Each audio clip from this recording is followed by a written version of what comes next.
Welcome to the Confidently Balance Your Hormones podcast. My name is Davidson, and I'm a hormone health expert, master mindset coach, and multiple wellness business entrepreneur. I'm obsessed with helping you experience hormone balance, confidence, self-love, and live a life full of joy. I know we're about to have so much fun together, so thank you so much for pushing play today. And now let's begin. Welcome to the Confidently Balance Your Hormones podcast. This is your guide, D. Davidson, and today I have a special guest joining me, Dr. Cristina Tell me how to pronounce it. I should have asked you before. That's okay. Everyone butchers it. It's Castagnini. Okay. She brings over 25 years of invaluable clinical experience as a licensed psychologist and certified eating disorder specialist. Her expertise extends far and wide as a professional speaker, delving into crucial topics surrounding mental health, eating disorders, and body image. She also has her own podcast. Am I correct in saying that? You are. Yeah. Okay. Do you want to share the name of your podcast? Sure. It's Behind the Bite. Behind the Bite. I love that. So what sets her apart is not just her professional knowledge, but it's also her own personal journey. She's someone who has walked through the shadows of an eating disorder and emerged on the other side fully recovered. So without further ado, welcome to the Confidently Balance Your Hormones podcast. Thank you so much, Dee. I appreciate being here. Yes, I'm excited, as I shared with you, to have you on because I have so many clients, one or two buckets that either have what you and I would consider an eating disorder, but they have no idea that it's an eating disorder. And when I bring it to the attention, they are like, oh my gosh, I never even thought of this as an eating disorder. Or some people who may have struggled earlier on in their teen years or early adulthood. Now they're in their midlife stage and it's resurfacing, like they had it under control for a while, but they've never really gotten help. They just have tried to fix it on their own and acknowledged it. And so having you in my toolbox is just such a blessing. When I came across your bio and information, I said, I got to get her on because we need to have a connection for this community in regard to this. And I would love for you to just share a little bit about yourself and your own story, if you feel comfortable doing that. Oh, yeah, sure. Please stop me if I'm rambling, but, I share my story, but I want to preface that by saying everybody's got their own. I think there's a big question out there of like what causes eating disorders. And I just want to say like, there's not one cause. It's like a perfect storm of things. There's genetics, there's society, culture, like family messaging, things you hear from peers, coaches, teachers. I mean, there's just a whole gamut of things. And so, my story is not going to be like, oh, well, I don't have that similar story. So sure. I can't have that. But for me, I was born with some birth defects. And so I think I was predisposed to just always feeling like something was wrong with my body.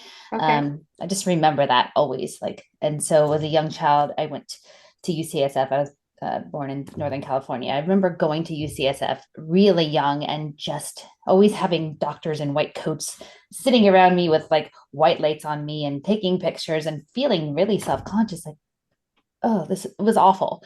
But tied to those trips to the city for, those medical appointments, my mom, well-meaning, but she would always tie it with, okay, well, let's go get a cookie now. Right. The reward. Right.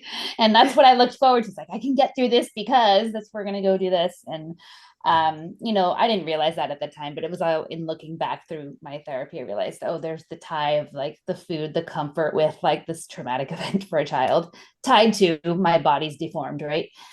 Sure. So, let's fast forward a little bit, hit puberty and as we all do, our bodies shift and change. And it was a feeling of out of control. And I just felt like my body was further out of control. I couldn't control it. And also at the same time, again, perfect storm.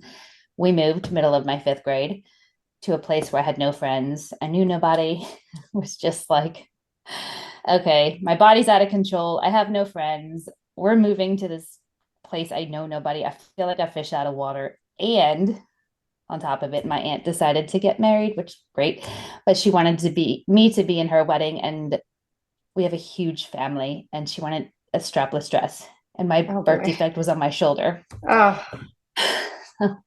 I'd always oh, worn everything to hide it. I mean, turtlenecks in the summer. I mean, I was just like, oh my gosh, are you kidding me? Like this. oh, So yeah, like I said, perfect storm. I did go through surgery to try to fix the shoulder. It did not work, unfortunately. But what I did try to do was go on some fast to try to control the hormones and the body changing and all of that. So that was the first thing I did, was start a diet. And that was okay. the first step toward what was years and years of eating disorder behavior, because I got the, oh my God, you look great. What are you doing? Yeah, Right. yeah. Just a little taste of that, right? Just a little. And it was the one thing I felt like I could control. And so I just say that with, I think a lot of people have that experience of like, they feel out of control with something. They have some kind of childhood trauma or some kind of trauma where they feel insecure about whatever it is. Um, and then, for whatever reason, they find themselves turning to food, controlling it for comfort, for dieting, for controlling their body. And I often hear this, that first comment of, you look amazing. It's like this dopamine hit, this hit of pleasure of like, oh my gosh, I'm doing something Totally. right, I was right? just gonna say that people feel like, all right, I'm on the right path. And what gets recognized gets repeated, right? Well, yeah, you want to keep getting more of that. And then it's like, oh, I'm getting validated for my body for the first time Hmm. too, right? And so it's like, well, I got to keep on this track, because then the pressure's on. Like, if I gain the weight back, what does that mean? And Right. inevitably, it was like you stopped getting the comments. And I didn't know if it was like, do I not look good anymore? Do I need to lose more weight to get the comments? Like, it was confusing. So I just upped the ante. I was like, okay, well, maybe if I lost a little, maybe more is better. Right. So Sure. anyway, it brought me through this trajectory of like times where I would starve myself and then I couldn't handle it. So then I'd inevitably end up binging, because the body takes over when you starve yourself long enough, and then feeling guilty for that. And then trying to play, I call it negotiating with the eating disorder. Okay, I want to eat, but how do I eat and not gain weight? So I'd come up with all sorts of things I didn't realize were, compensating for my food. I thought that Sure. just self-induced vomiting was purging. That I did do that, but that's not the only way of purging. There's Hmm. exercise, there's laxatives, there's fasting, there's liquid death, there's all sorts of things, which I did all of. Uh-huh.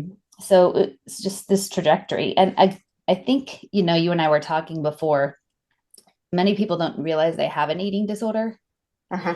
I did not. I I just thought, think so many women do not. And, I right. even removed, I had a 3-day juice cleanse, which is still on my website, but I used to promote that with a lot of my clients. And I realized that was pivotal in my practice, that I realized like there were a lot of people that they started going, can I do this 3-day juice cleanse every month? Um, that that would be the opening conversation around that. But I think there are so many women who they don't think that they have an eating disorder or an unhealthy relationship with food.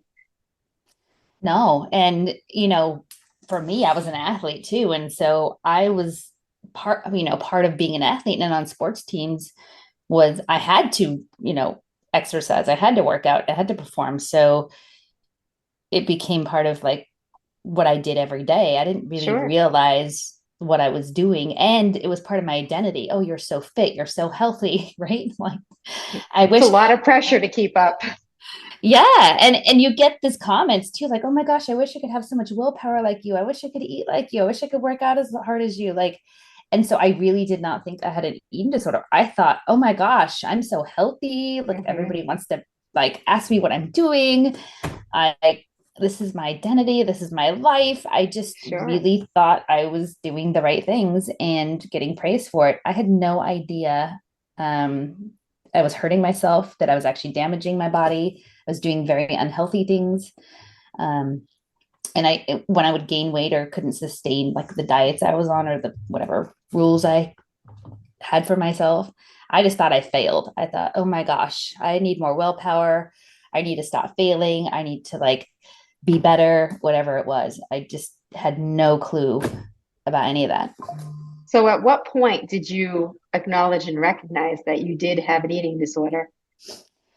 Um, well, the effects hit you at some point. I did get an ulcer in my esophagus from throwing up too much. Oof. Started to have some teeth problems. Had to have a root canal. Um, my nails started to fall out. My hair started to fall out. So I started to have problems, and I didn't like it. Physical symptoms. Yeah. And I remember somebody told me once, God, you look like shit. Like they You're just said like, it straight okay, up. I guess this isn't working anymore. I'm like, wow. They're like, your hair is all brittle. And I used to have the most beautiful, amazing hair. And I was like, whoa, like that doesn't feel good. Um, so that was kind of a clue. And so I did blip in and out of therapy. But back when I was going through this, there wasn't the internet, there wasn't all this stuff, and there really wasn't a lot known about eating disorders, and there certainly weren't eating disorder specialists. Um, and I was like many people, you're too ashamed to talk about what you're really doing. You don't want to be judged because you're judging yourself, because Uh-huh. sort of Definitely. behaviors are Definitely. extremely embarrassing. Um, Definitely. so I'd lie and then I'd flip out of therapy and um, let's go to the end of the road here. What happened was I had was on my last fast, if you will, herbal fast. Um, Ended up passing out in my kitchen, waking Oof. up about 5 hours later on my back. I had a bonk on my head. I hit my head on the way down. Um, and I know it was about 5 hours because I remember seeing the digital like time on my microwave Uh-huh. when I went down to my kitchen. And then when I came to, it was bright, sunny sunshine on my face. And I looked at the time and I'm like, whoa, it was like 5 hours later. Wow. Um, and not to get graphic, but when you pass out like that, like everything in your body comes out. Like, Yeah, yeah, they just can't sustain it.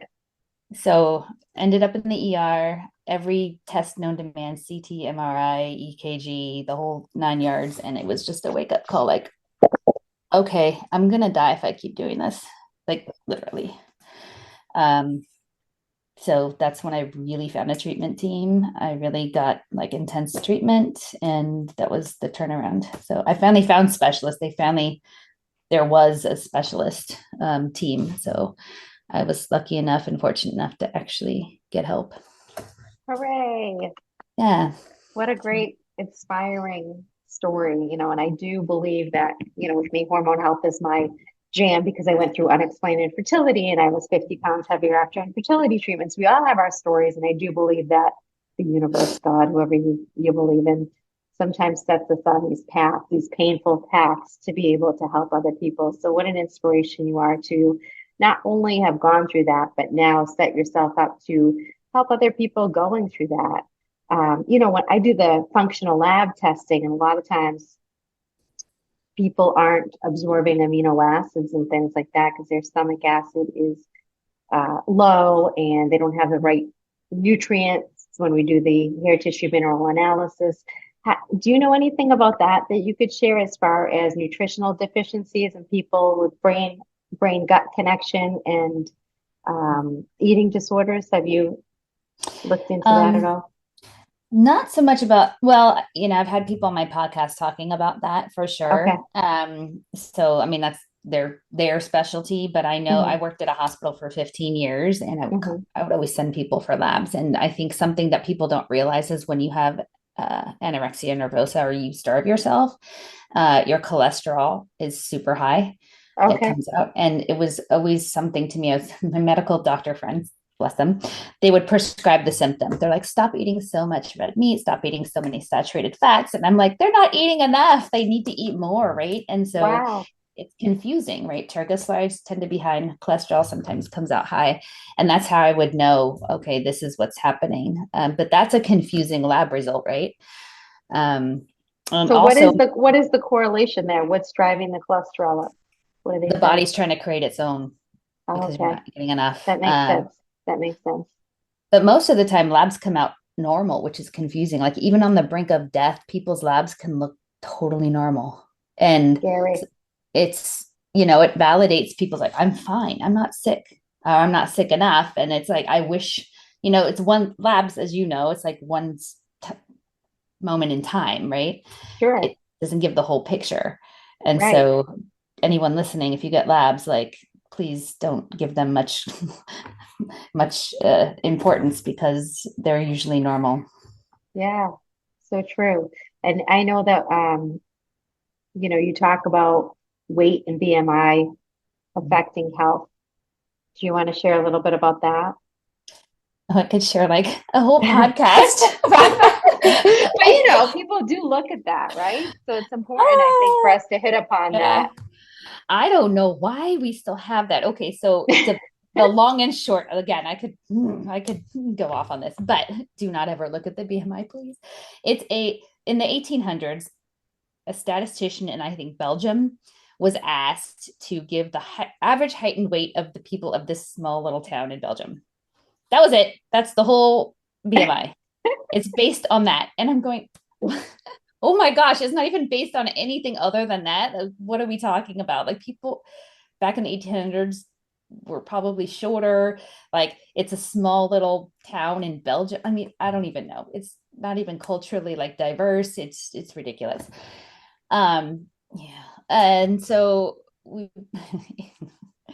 it makes no sense, because the criteria, how are you going to compare someone who's like 5'5" from one culture to another and base their weight on health? It doesn't make any sense. We've had Olympian athletes who are Olympian athletes in the overweight and obese category simply because they have more muscle mass. Like, and Yes. then it's supposed to be based on health. So you're going to say like, oh, they're not healthy people. And then, to the other point, like when I was maybe in the healthy category, if you will, on the BMI, I was doing such unhealthy things to be that weight, right? So the doctors be like praising me, good job, you look great, da da da. But Oh, oh my gosh, I was almost dying, right? So it's like, that's not a measure of health at all. Like, I was genetically not meant to be in that tiny of a body or doing what I was doing. But hey, to the BMI, you look yeah. amazing. Well, this is something that really frustrates me as well because I have clients that would appear to not be healthy on that scale and literally the scale, right? But they come back from their physicals and they do all the things I know that they do. They manage stress, they eat what I call magic plates. They're, exercising appropriately, all of those things, and they come back so deflated because the doctor will just look at something like BMI and say, you really got to get that down. And even when you go to the gym and stuff, and I've never done this, but I know that when you get a new membership and they want to tell you what your BMI is, right now you're the validation of your health, and the baseline is that number. So I really wanted to make sure we hit that in this episode. Same thing with foods and uh, when I coach people around food, and I know you talk about this too, is that food's not good or bad. It's just a choice, right? And there's that whole emotional connection. What are your thoughts on foods and, eating good food or bad food or labeling them? A whole nother podcast. However, I'll We'll definitely have you back. Don't you worry. We will have you back. But it's there's important because people go, I was bad this weekend, or I had this bad food, or, but it's just a choice, right? well, okay, so look at it. Like, all food is edible. All food has some nutritional value. And I think this was actually the turning point for me. I had so many categories of food. Like, I had my good food list, my bad food list. The good food list was basically like my eating disorder foods, my quote unquote good foods, the foods, if I ate those, I felt good emotionally. I felt like I was good, right? Right. And then they were basically like, I won't gain weight on these foods. And my bad foods were the ones I actually really liked eating, but I felt bad if I ate them. I was bad. I had to punish myself. I had to pay penance. And those were the foods I was like convinced I was going to gain weight on, right? Ridiculous. Because now there's that emotional tie. There's that Correct. like judgment of yourself based on what you're eating. It's actually Right. ridiculous. It's Right. silly. So the turning point for me was realizing like every single food, no matter what it is, has some nutritional value to your body. If nothing else, we need fuel, right? It's our only source of Yes. fuel, And right?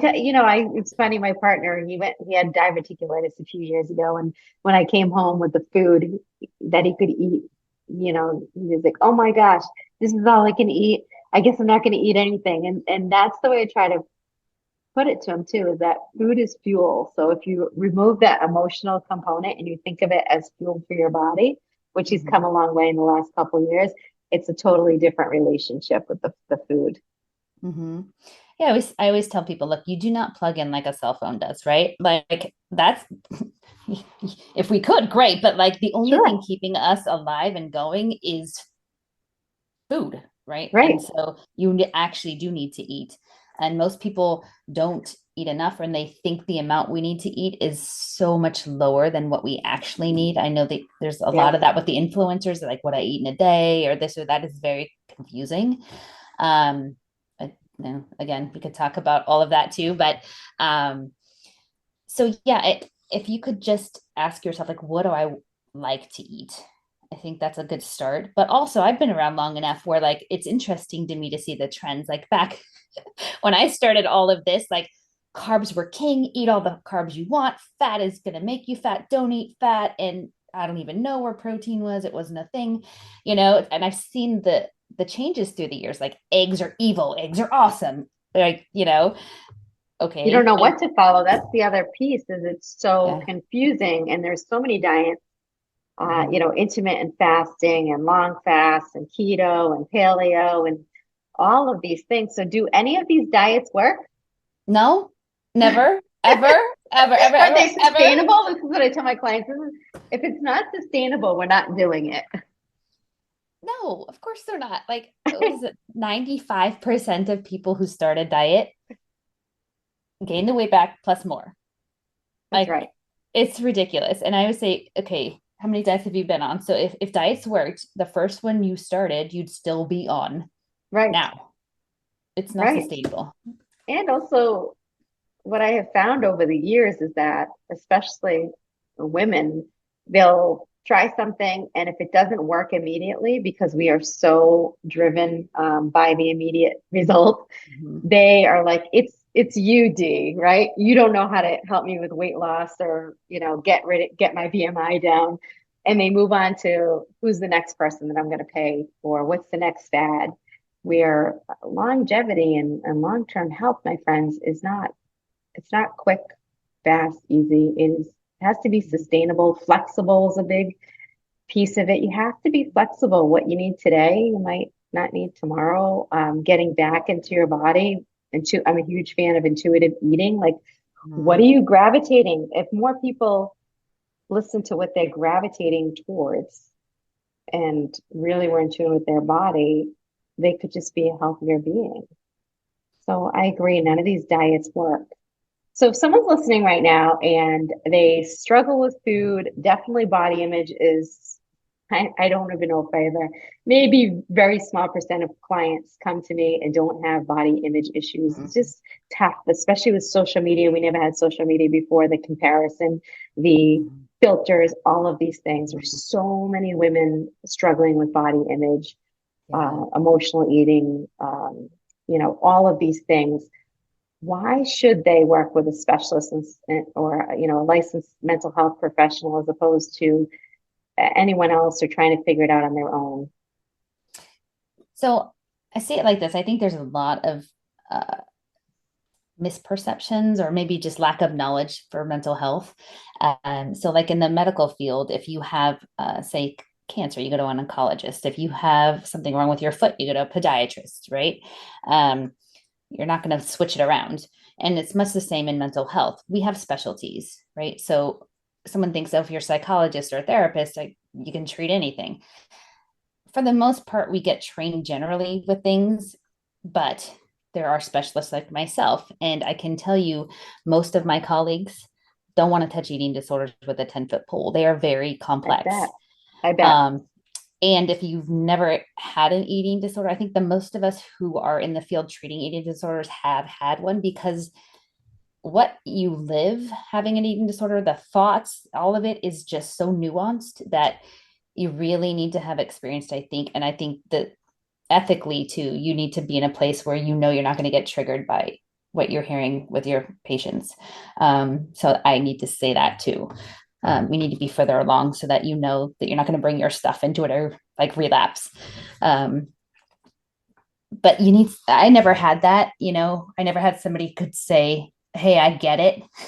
I understand. Like, I'm going to ask you to do some really scary things that your eating disorder is going to tell you not to do, or, your body might change or shift, and like just white knuckle it and like, trust me. I was like a leap of faith, and it's very scary. And when you don't have somebody's like, hey, I've been there, done that. I've helped all these other people do this. Like, you can do this. This is normal. It's like, you need to hear that.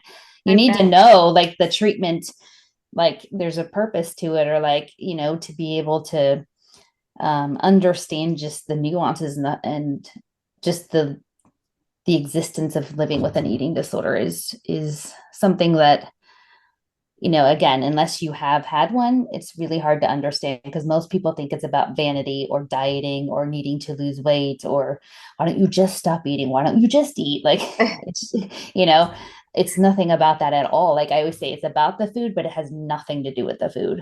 Uh-huh. Uh-huh. That all makes so much sense. So if someone's listening right now and they want to get in touch with you, or they're curious and want to poke around, where can they find you? Oh, thanks for asking. So I have my podcast, like I mentioned, Behind the Bite podcast. It's on all the channels. And then I have my website for that. It's behindthebitepodcast.com. And on there's a free 9-week email course. So if anyone's wondering, do I have an eating disorder? Do I not? That can kind of help you just kind of think a little bit more about that for yourself. It's not going to diagnose you, but it'll help at least ask yourself some questions. So let's close out. This has been wonderful. Thank you so much. Let's close out with if someone is a little bit nervous about, they might be, I can envision, right? They might be nervous about even, what am I trying to say? Finding out that they do have an eating disorder. What are your words to that person? That's normal, number one. But I always say you're only as sick as your secrets. And, living with an eating disorder is absolute pure hell. And it's scary, absolutely, to get treatment. But once you're without the eating disorder, your life is full. And, you're going to give yourself a real gift if you take the first step, even if, like I said, it's super scary. That's normal. And can you just affirm that it is possible to fully recover? Yes, I hate that myth that people say once you have it, you kind of always struggle with it, because that keeps people stuck, or like they exit therapy early, or they, what you say is what you believe, and that becomes powerful, right? That becomes your self-fulfilling prophecy. So please, anyone listening, yes, you can fully recover. If you doubt me and you don't want to listen to me, there's numerous people out there talking about that. I have many people on my podcast come on and share their stories just for that reason, to be like, look, all these other people did it too. So if they can, you can. So great. And I do believe we can heal from anything. That's my philosophy. I don't care what anyone says. I do believe that. And we're all here to learn different life lessons. So thank you so much for joining me today. Oh, thanks for the work you're doing. It's amazing, Dee. Thank you. Thank you for listening to today's episode of Confidently Balancing Your Hormones. If you enjoyed today's episode, I'd love for you to share it with a friend, and also hit follow at the top of this podcast. If you have a couple of minutes and you can leave a quick review, it will help other women in need find this podcast. You can find me on Instagram at confidently_love_yourself. I would love to stay connected and hear from you.